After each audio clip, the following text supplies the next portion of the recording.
Dear viewers, this is Chandan Chandra Das. Welcome to my new video.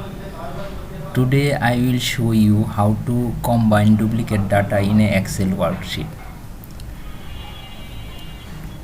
I am in a worksheet.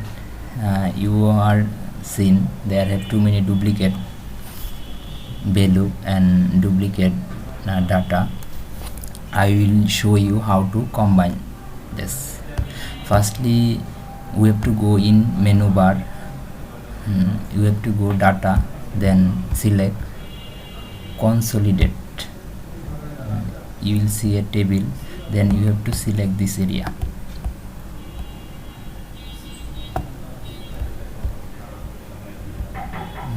You have to give tick mark top row and left column, then press OK.